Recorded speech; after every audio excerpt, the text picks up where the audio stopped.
한 해를 마무리하는 12월, 라디오 서울과 함께 마음까지 따뜻한 겨울 보내세요. 강혜신의 오늘의 미국.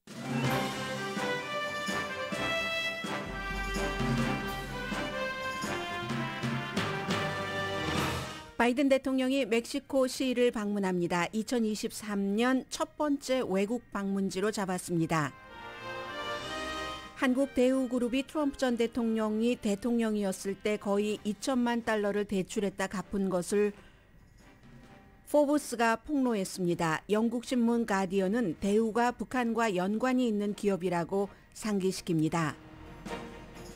브라질이 삼바 축구로 영광을 되찾으면서 8강에 진출했고 한국은 16강에 그쳤습니다. 한국은 16강에 그쳤지만 확실히 존재감을 확인시켰다는 게 세계 축구 평론가들의 해석입니다. 조규성 선수는 셀틱과 곧 계약할 것이라고 여러 축구 전문 기자들이 보도합니다.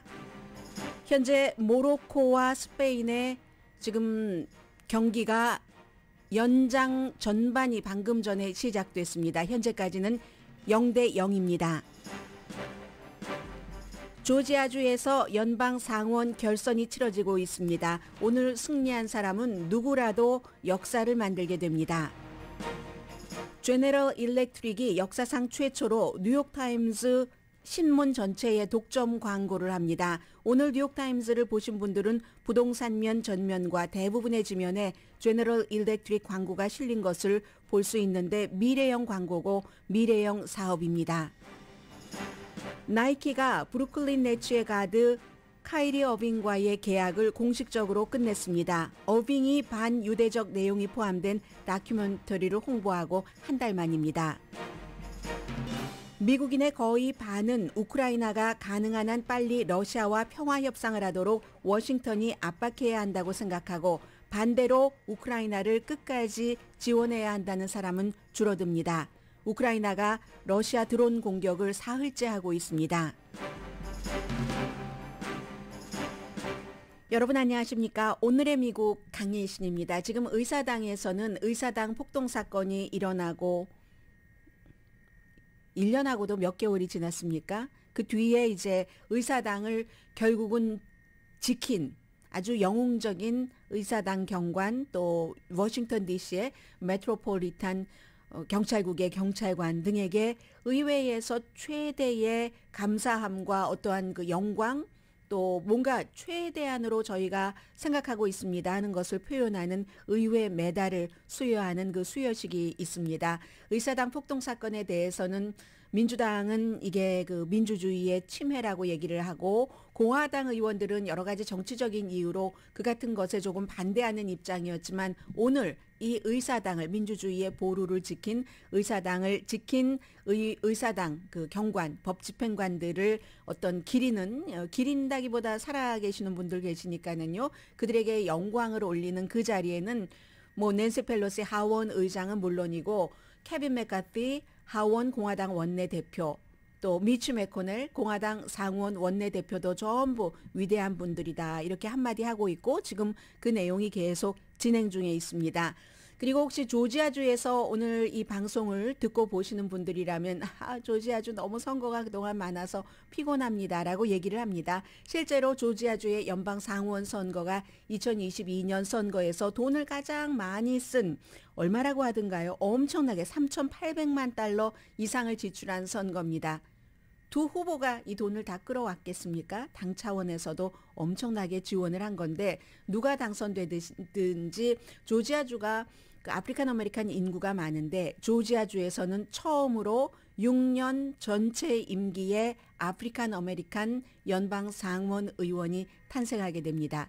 현재의 의원인 민주당의 라파엘 워녹 의원이 임시로 뭐 2년이 채 되지 않았었죠. 그런 임시 임기였고 다시 선거를 하는 것이고 이 라파엘 워녹과 마찬가지로 허셜 워커 공화당 후보도 아프리칸 아메리칸이기 때문에 지금 서로 아프리칸 아메리칸끼리 여러 유권자들 층 가운데서 아프리칸 아메리칸 유권자가 누구를 지지하느냐 거기에 따라서 결과가 나오게 될 것으로 보고 있습니다. 그래서 라파엘 워녹 같은 경우는 뭐 마틴 루터 킹 목사를 많이 얘기를 하고 본인이 마틴 루터킹 목사가 심우하던 그곳에서 담임 목사로 심우를 했었기 때문에 그런 전형적인 아프리칸 아메리칸의 그 행보라고 할까요? 아니면 이상을 얘기를 하는 것에 비해서 허셜 워커는 똑같은 아프리칸 아메리칸이지만 조지아주에서는 영웅이고요. 풋볼 스타로서 그는 오히려 라파엘 워녹을 비난하면서 백인 복음주의자들의 이상을 얘기를 합니다.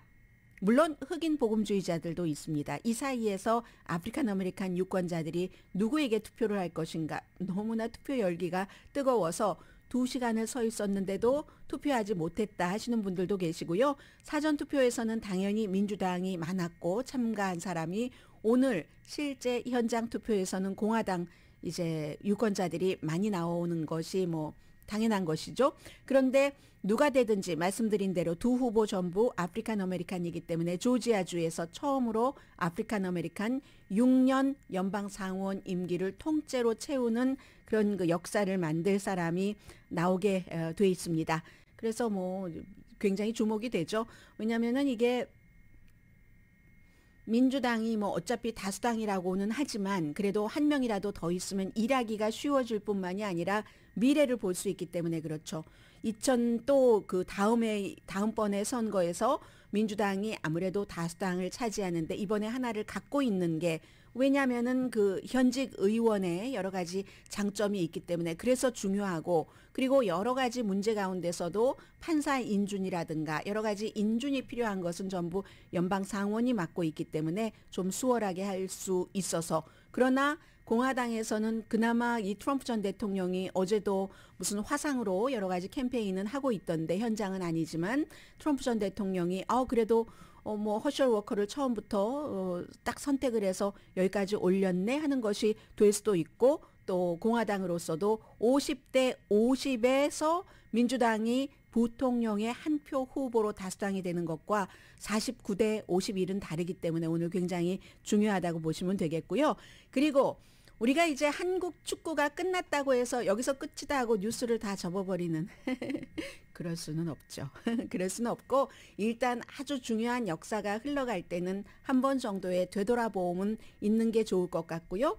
그리고 어제 저도 가당치도 않다 이런 말씀을 하시는 분들이 많았지만 왜요? 뭐 포르투갈도 뭐 호날두가 등을 내주던데 그래서 뭐 골을 주던데 하면서 기적이라든가 아니면은 그 요행 같은 것을 기대를 해봤었잖아요. 그게 사실은 무조건적인 사랑일 수도 있고요. 그랬었는데 그런 일은 일어나지 않았고 어제 경기에 대해서 우선 얘기를 하고 현재 골을 넣은 것 같으네요. 안 넣었나요? 네, 아직 안 넣었군요. 야, 모로코가 굉장히 잘합니다. 모로코가 이번에 이제 남아있는 한국, 일본, 호주가 아시아에서 이제 다 떨어져 나갔고 남아있는 팀 가운데서는 유럽의 최강팀이나 남미의 팀이 아니고는 모로코가 유일합니다. 그래서 모로코가 또 FIFA 랭킹도 22위인데 지금 스페인과의 경기에서 별로 뒤지지 않고 일단 승점은 하나도 서로 내지 못한 채 연장전 전반전이 시작이 됐거든요. 그래서 현재는 이게 어떻게 될지 모르고 터프한 게임입니다. 모로코에게. 그렇지만 전문가들은 불가능한 게임은 아니라고 보고 있고 그리고 오늘 11시에는 포르투갈과 스위스가 15위, 포르투갈이 우리가 경험을 했었던 9위인데 전문가들은 포르투갈이 승리할 것으로 예상을 합니다. 브라질이 어제의 그 경기에서 유력한 후보로 다시 한번 확인이 됐는데 네이마르 복귀보다도 반짝반짝이는 그 재능인들이 굉장히 많았잖아요. 어제 한인들이 이 경기를 본 것과 해외에서의 전문가들의 시각은 다른 것 같습니다. 그리고 한인들은 저는 가장 그 두 가지에 말초적이었던 게요. 4골을 넣고 나니까 박스가 중계를 하지 않았습니다. 더 이상 뭐 다른 거 얘기하고 하고 그래서 저도 텔레문도로 봤거든요. 그게 하나가 있었고 그리고 너무너무 재미있는 경기였다고 얘기하는데 여러분 재미있으셨어요? 저는 보통 많은 축구 전문가들이 너무 재미있어서 끝나지 않았으면 좋겠다 했다는데 왜 안 끝나지? 왜 이렇게 길지? 왜냐하면 경기 자체를 재밌게 보는 게 아니라 브라질 선수들이 춤추듯이 막 월추를 추듯이 하고 이렇게 할 때 겁이 나서 차라리 빨리 끝나는 게 낫겠어. 물론 뒤에 한 골에 안도감을 주는 것이 있었지만 그렇게 생각해서 야 이게 참 사람마다 보는 게 다르구나. 거기에 감정이 이입되기 때문에 축구에 팍스가 중계하지 않았다. 중계를 중단했다와 빨리 끝났으면 하는 게 이제 저의 마음이었는데 그 전에 일본 대 크로아티아도 결국은 어제 이 시간에 그 페널티킥으로 크로아티아가 이겼는데 일본의 경우는 그 사무라이 블루, 이 사무라이가 준비는 굉장히 잘하죠. 무기를 갈고 닦고 하는데 그 사무라이들이 적에게 대해서 두려움을 느끼면 그렇게 잘 준비한 무기를 제대로 쓰지 못한답니다. 그런데 페널티킥이라는 승부차기라는 것은 경험이 굉장히 중요하잖아요. 이 일본이 크로아티아에 비해서 경험이 없었기 때문에 결국은 그 승부차기에서 끈질기고 경쟁력이 치열한 두 팀이 승부차기에서는 그야말로 이 크로아티아의 일본이 무너질 수밖에 없었다. 마치 연습을 안 한 듯이 보였다. 연습을 안 했다기보다는 얼마나 그 무게감이 있었겠습니까? 그런 것을 경험하지 못한 거죠. 크로아티아 선수들보다. 그래서 이제 크로아티아가 동점골을 터뜨렸을 때까지만 하더라도 일본이 굉장히 침착했었는데 물론 이제 그 도미니크 그 리바코비치의 역사적인 총력전 같은 것도 있었지만 그렇지만 결국은 이제 그 뭔가 부족한 거예요. 이 미국이 네덜란드에 그냥 완전히 허물어지듯이 그런 식으로 그렇게 끝났고 브라질은 어제를 브라질의 밤이라고 봅니다. 한국이 브라질에 대패했다 이렇게 본다기보다 해외의 축구 전문가들은 한국이 브라질의 적수가 되지 못했다가 아니라 브라질이 너무너무 잘하더라. 여러분은 어떻게 느끼세요? 지금 생각해보면 브라질이 너무너무 잘하더라. 브라질의 축구는 어떤 때 현실보다 낫다. 제가 이제 지금부터 말씀드릴 것은 주로 그 가디언의 여러 군데에 지적을 하지만 가디언의 이름을 제가 미처 적어오질 못했어요.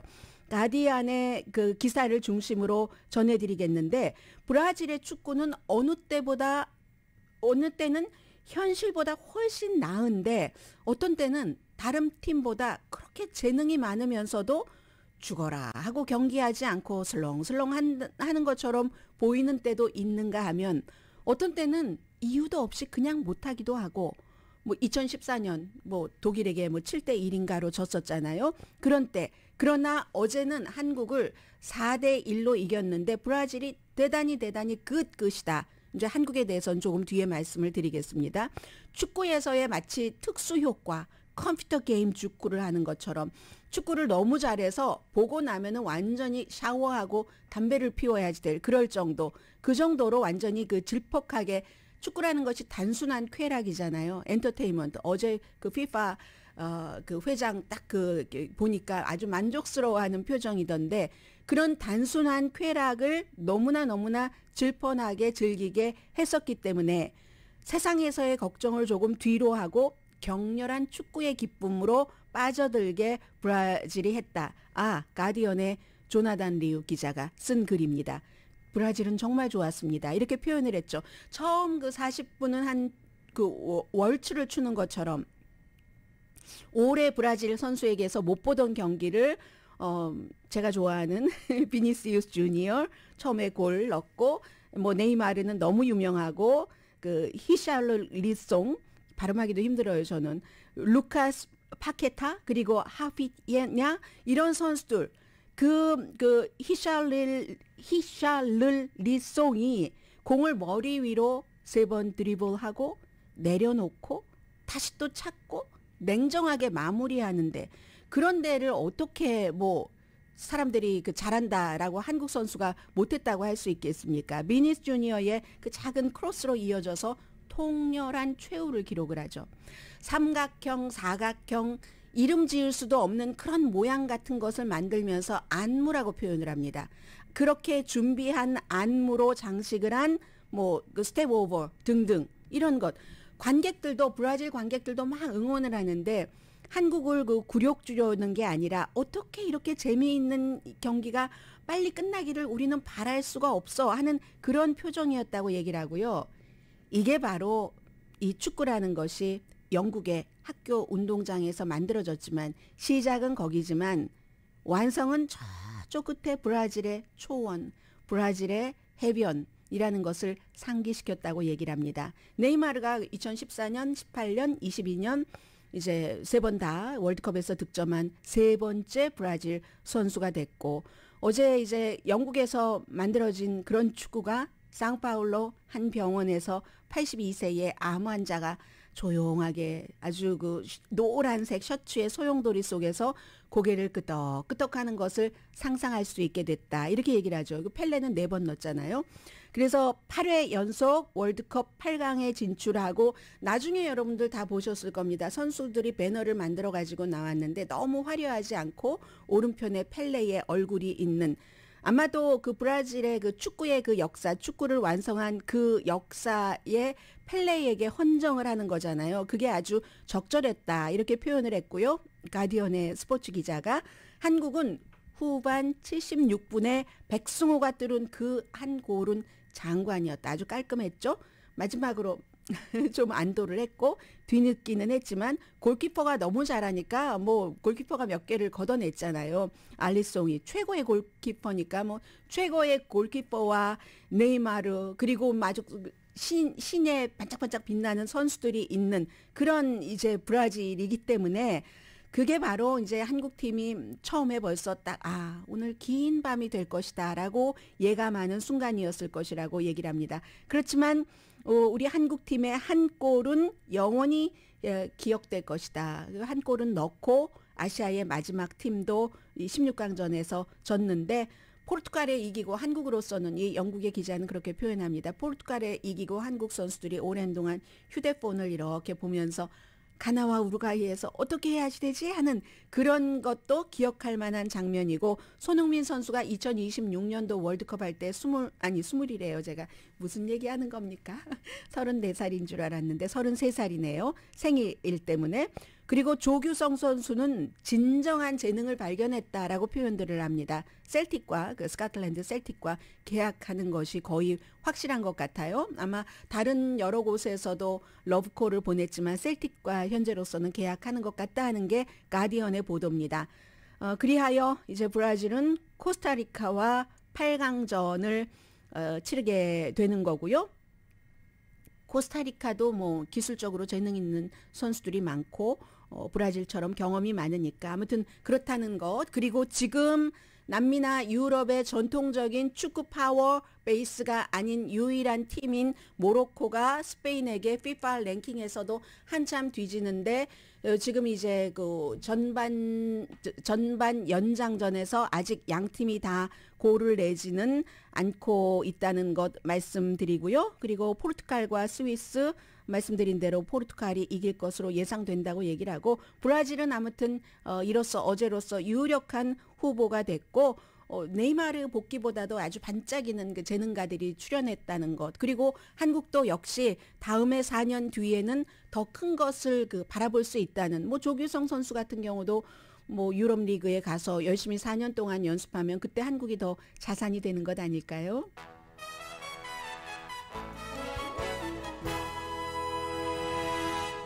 이렇게 대강은 마무리할 것 같습니다. 그런데 지금부터 이제 정말 재밌는 경기들이 있죠. 오늘 모로코가 저는 상당히 결과가 궁금하고요. 오늘의 미국은 유한양행 뉴오리진 건강식품과 유정란 배반엽 줄기세포 화장품 전문회사 셀리온, 이민법 가정법 전문 제인정 종합법률사무소, 프리미엄 고기 쌈밥 전문 레스토랑 쌈, 재래식으로 직접 만든 검정콩 생순두부, 수라원 순두부, 한국 홈쇼핑 공동펀입니다. 잠시 뒤에 한국 언론이 딱 보도하는 것 거기까지 그리고 미국 언론이 보도하는 것 그 이후에 관한 기사가 있습니다. 그리고 또 다른 내용 잠시 뒤에 보도합니다.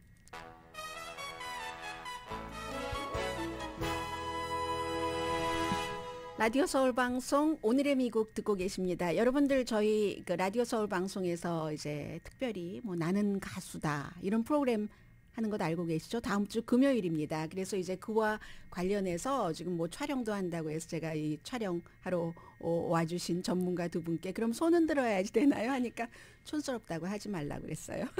그래서 그랬고요. 지금 그래서 촬영 중이고 저는 뉴스 이어가겠습니다.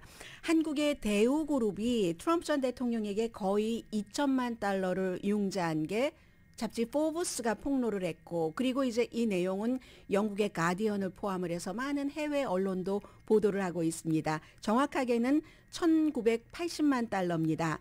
임기 5개월 반 만에 이 융자받은 모든 것을 다 갚았다고 하거든요. 그런데 어떤 형태로 누가 이 돈을 갚았는지 물론 트럼프 전 대통령처럼 돈 많고 하는 사람들에게는 거의 2천만 달러 정도 큰 돈은 아니지만 왜 그랬을까? 그리고 그렇게 2천만 달러씩 융자를 받는 것이 비밀이 아닌데 왜 이걸 비밀로 유지했을까? 이제 포브스는 그런 면을 지적을 했고요.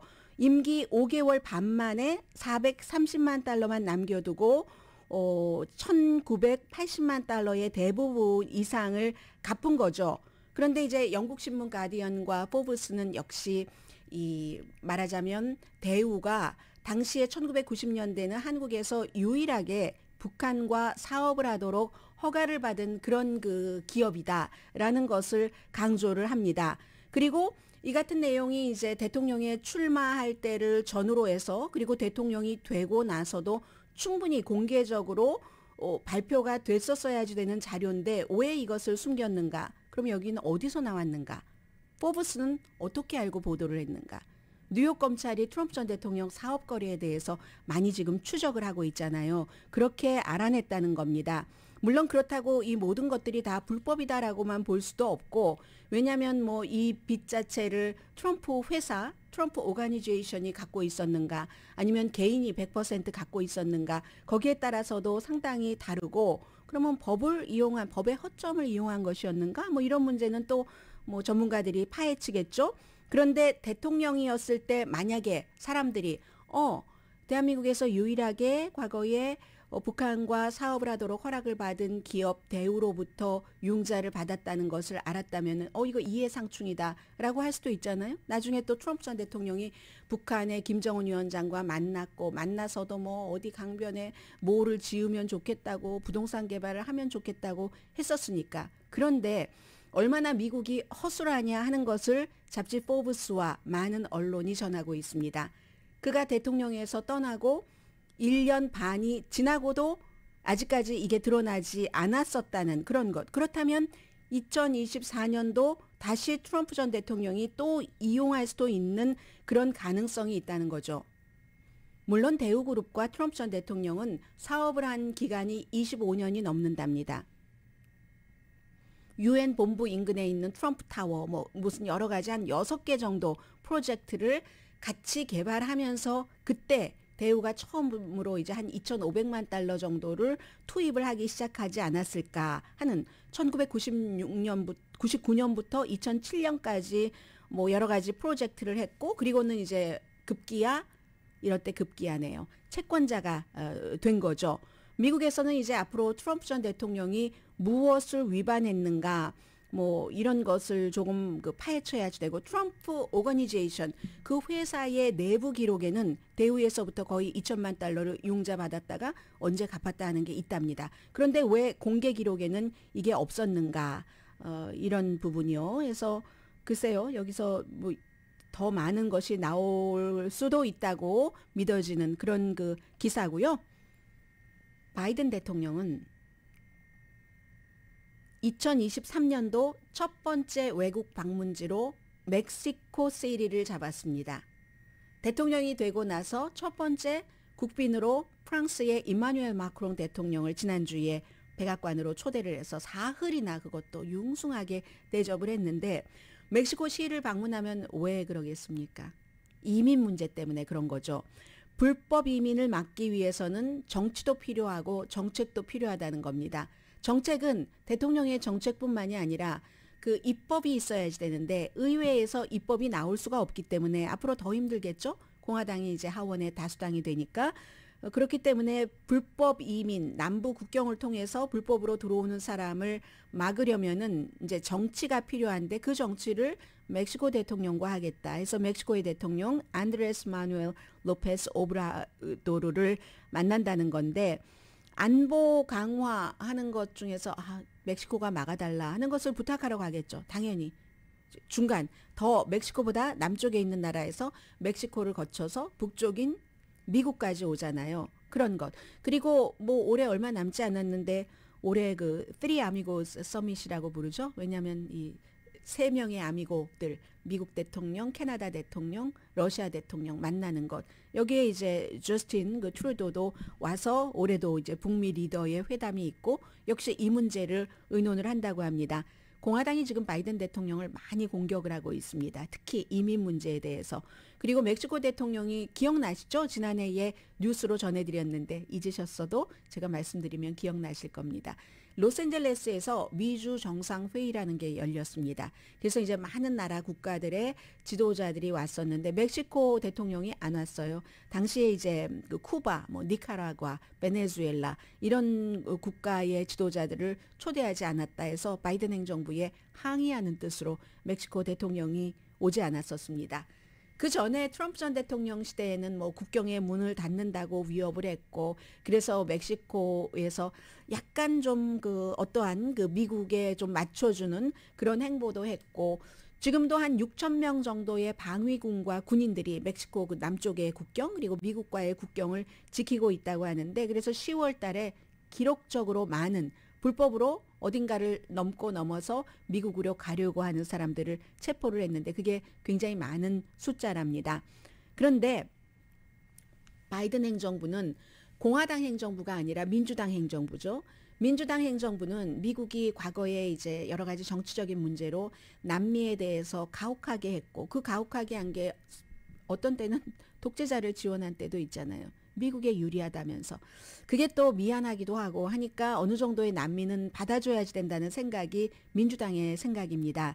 그렇기 때문에 이제 바이든 대통령은 멕시코 대통령과 좀 덜 넘어오도록 여러 가지 그 협력을 해달라고 부탁을 하면서도 합법적인 이민과 또 합법적으로 난민 신청하는 사람들을 돕기 위한 정책은 여전히 가지고 가고 싶어 합니다.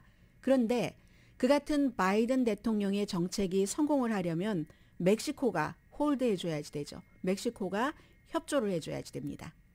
또 하나 있죠. 트럼프 전 대통령 시대에 코비드 19이 시작됐고 당시에 코비드 19 때문이다 하면서 타이틀 42라는 것을 발동을 시켰습니다.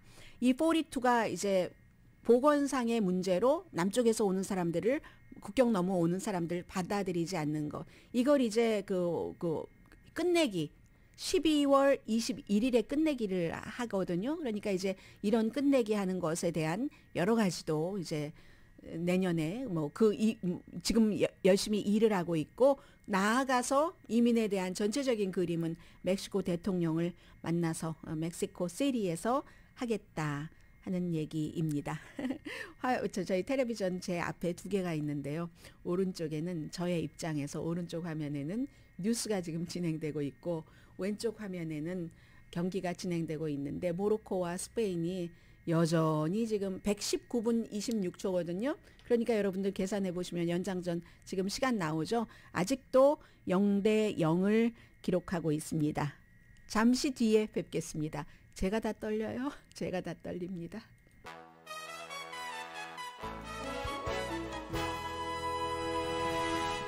라디오 서울방송 오늘의 미국 듣고 계십니다. 네, 오늘의 미국이 끝나기 전까지는 그 모로코 FIFA 랭킹 22위 그리고 스페인 7위의 경기가 끝날 것 같습니다. 지금 그 연장전 전반전 치르고 있고요. 가벼운 뉴스부터 할까요? 네, 가벼운 뉴스부터 하나 전해드리고 나이키가 브루클린 그 네츠의 가드 그 카이리 어빙과의 계약을 공식적으로 끝냈는데요. 한 달 정도 걸렸죠. 처음에 뭐 요즘 미국에 뭐 유명한 사람들이 많이 하고 있는 그런 여러 가지 소셜 미디어에 뭔가를 잘못 올린 거죠. 처음에 좀 본격적인 사과를 하지 않다가 그러다가 뭐 사과를 하긴 했어요. NBA 커미셔너가 이거 뭐야? 뭐 제대로 사과를 해야지라는 투로 얘기를 하고 나니까 문제는 이 어빙이 반유대적인 내용으로 많이 가득 차 있는 다큐멘터리를 그 소셜 미디어에 홍보를 한 겁니다. 그리고 나서 이제 나이키가 그 당시에도 뭐 조금 지나고 나서 더 이상 우리 나이키의 선수가 아니다 하고 관계를 11월 달에 중단을 했고 오늘 공식적으로 그러니까 그 스폰서십을 중단을 한 겁니다. 이 농구 스타가 돈 많이 벌 텐데요. 얼마나 되나요? 적어도 한 1,100만 달러 정도 된다고 하는데요. 나이키 2011년도에 광고를 시작해서 더 이상은 이제 정말 대단히 파워풀하고 대단히 재능이 있고 하는 그 카이리 어빙의 나이키 운동화가 나오지 않게 됐습니다. 나이키는 당연히 이제 많은 기업인들이 하는 얘기와 똑같이 우리는 혐오 발언에 무조건 반대한다. 반유대적인 것에 비난을 한다라고 얘기를 했고 블루클린 네츠도 출장 정지시켰잖아요. 그랬다가 이제 그 정지 기간은 풀려나서 다시 복귀를 했는데 커미셔너가 NBA 그 커미셔너도 이런 사람을 그냥 사장할 수는 없죠. 여러 가지 그 게임의 엔터테인먼트적인 요소 또 돈 제일 중요한 것은 스포츠니까 돈이니까 아담 실버가 내가 직접 만나보니까 뭐 처음에 사과를 제대로 안 한 건 실망했지만 그 사람 절대로 반유대주의자 아니야 이렇게 다시 이제 포용을 했습니다. 그리고 이 내용은 여러분들이 이제 저희 회사에도 이제 광고주 분들이 많이 계시잖아요. 그래서 이제 광고를 받아들이는 회사에서는 어떻게 하면은 광고주 여러분들께 득이 될까를 연구를 하고 광고를 하시는 분들은 아무리 작은 광고라도 제가 광고를 하는 본인이 그 돈보다 훨씬 많은 효과를 원하십니다. 그래서 제가 지금 말씀드리는 것은 뉴욕타임스와 광고주인 제너럴 일렉트릭. 제너럴 일렉트릭이 미국에서 가장 존중받는 회사이기도 하잖아요. 직원들이 다니고 싶어하는 그런 회사. 어떻게 이 두 회사가 큰 회사들이지만 뭔가를 전형적이지 않은 일들을 하는 겁니다. 어떤 형태로든 그 내용을 전해드리고 싶어서 이 기사를 선택을 했습니다. 저는 디지털로 뉴욕타임스를 봅니다. 해서 페이퍼판을 다 못 봤거든요. 월스트리트저널 같은 경우는 페이지가 다 나오고 뭐 광고면도 나오고 하는데 뉴욕타임스는 그 페이지를 디지털로 눌러도 그게 제대로 안 나와서 제가 정확하게 다 계산을 해볼 수는 없었고 뉴스에 의존을 해서 말씀드리지만 여러분들께서 오늘 뉴욕타임스를 보신다면 특히 뭐 부동산판 같은 데는 완전히 제너럴 일렉트릭의 독점이라고 하고 대부분의 페이지에 20개가 넘는 제너럴 일렉트릭의 광고가 들어간답니다. 어떻게 했느냐면은 그래서 제너럴 일렉트릭이 역사상 최초로 뉴욕타임스 뭐 부동산 편 전체 그리고 다른 171년 역사입니다. 뉴욕타임스가 대부분의 페이지에도 독점 광고를 하는데 미래를 보여주는 겁니다. 어제 저녁에 이제 두 회사의 CEO들이 그 신문을 인쇄하는 곳에 가서 직접 보기도 하고 했다고 하는데 뉴욕타임스의 제너럴 일렉트릭이 지난 10년 동안 광고를 했는데 당연히 뭐 이거 7자리 숫자의 광고인데 회사를 3개로 분할하면서 이게 다 승인을 받아서 제너럴 일렉트릭 헬스케어, 제너럴 일렉트릭 항공, 제너럴 일렉트릭 베노바 에너지죠. 다 첨단 산업을 하는 겁니다. 제너럴 일렉트릭이. 이렇게 해서 분할을 하면서 뉴욕타임스 광고팀과 같이 일을 하면서 새로운 대화형 광고를 상품으로 내놓는 겁니다. 저희 회사만 하더라도 뭐 라디오가 있고 한국 TV가 있고 또 그 TV 가이드가 있고 뭐 이렇게 있잖아요. 신문도 있고 이렇게 패키지로 많이 하고 있는데 지금 뉴욕타임스와 제너럴 일렉트릭도 뭔가 다른 회사들과는 다른 것. 그래서 예를 들면은요. 한 페이지는 시각적인 가이드를 하는데 뭐 퍼즐 상을 받은 그런 사람이 뭔가 이렇게 퍼즐로서 제너럴 일렉트릭의 메시지를 딱 포커스를 둬서 전한다던가 그런 식으로 22페이지는 풀 컬러라고 하고 있거든요. 해서 뭐 제너럴 그리고 신문 자체도 오늘 뭐 제너럴 일렉트릭 로고가 들어가게 이렇게 다 래핑을 했다고 하는데 데스크탑과 그 모바일 홈페이지에도 역시 이게 광고가 나오고 있고요. 제너럴 일렉트릭이 추가로 뭐 50만 부를 샀는지 어떻게 했는지 이걸 이제 뉴욕의 지하철이라던가 아니면 뭐 나스닥 증권시장 뭐 페리역 같은 데에다가 오늘 놓는다고 하거든요. 회사를 분리하면서 타이밍이 대대적으로 광고를 하는 겁니다. 두 회사가 파트너십이 돼서 2015년도에도 제너럴 일렉트릭이 그 버추얼 리얼리티 상품 뉴욕타임즈가 파이낸셜 타임즈와 함께 이 버추얼, 이 디지털에서 정말 다른 회사들 다 돈 못 벌고 마이너스 나고 있는 때부터 돈을 많이 벌기 시작했잖아요. 그 같은 광고를 시작을 했고 2018년도에는 제가 좋아하는 일요 매거진 광고. 일요 매거진에는요 텍스트가 별로 없잖아요. 사진인데 그 사진이 아트지로 막 향기도 좋고 하니까 막 제가 디지털로 보다가 일요파는 이제 그 페이퍼로 보고 하는데 그 거의 텍스트가 없지만 사진으로 많은 것을 보여주는 여기도 이제 제너럴 일렉트릭이 광고를 시작했잖아요. 이런 얘기를 합니다. 스토리텔링의 그 퀄리티, 물론 뉴욕타임즈가 갖고 있는 컨텐츠 자체가 세계 최고의 신문이니까 그런 곳에 제너럴 일렉트릭이 광고하는 자체도 제너럴 일렉트릭도 최고의 회사고 뉴욕타임스도 최고의 회사인데 이렇게 저렇게 광고를 하면 서로 퀄리티가 높아지는 거잖아요. 단순한 그냥 광고가 아니라 컨텐츠도 판타스틱하고 광고 내용도 그러면 더 판타스틱할 수 있도록 뉴욕타임스의 광고팀과 제너럴 일렉트릭의 그 직원들 또 그 광고 전문가들이 함께 모여서 이렇게 일을 한다. 그러니까 제가 말씀드리고 싶은 것은 큰 회사 작은 회사 구분 없이 그리고 뭐 돈을 얼만큼 드리느냐와 상관없이 어떠한 어려운 상황에서도 뭔가 탈출구를 찾는 거예요. 탈출구를 찾아서 창의적인 방법으로 사업을 이끌어가는 뉴욕타임스와 제너럴 일렉트릭의 어떤 뭐 정신이라고 할까요? 또 정신만 있으면 뭐합니까? 추진력이 있어야죠. 이렇게 실행을 하는 그것을 여러분들께 말씀을 드렸습니다. 요즘 그 월드컵을 보면서도 굉장히 많이 느끼고 있어요. 정말 뭐 손흥민 선수가 얘기를 했었던 것처럼 never give up 같은 이런 얘기들이요. 잠시 뒤에 뵙겠습니다.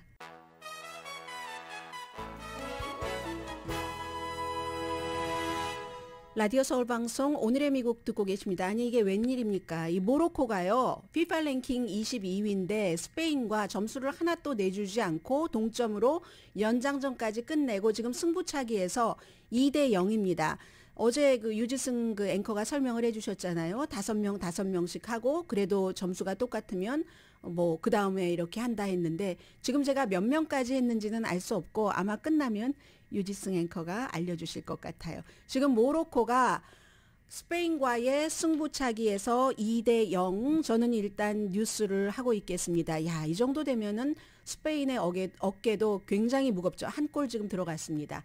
네, 한 골 들어가서 이 정도면은 와 모로코 3대 0 모로코가 3대 0입니다. 파이널 해서 모로코가 스페인이 하나도 집어넣지 못하는 사이에 모로코가 승부차기로 3대 0으로 이겼습니다. 스페인을. 이런 일이 일어날 수 있는 거네요. 그래서 이제 월드컵이라는 것이 대단한 것이고 말씀드린 것처럼 이 모로코의 경우는 유럽의 그 강국이나 아니면 남미의 축구 강국이 아닌 상황에서 FIFA 랭킹에 많은 격차를 누르고 스페인을 승부차기로 이겨서 지금 8강전에 가게 됐는데 그렇게 되면은 모로코가 어디랑 경기를 하냐면요.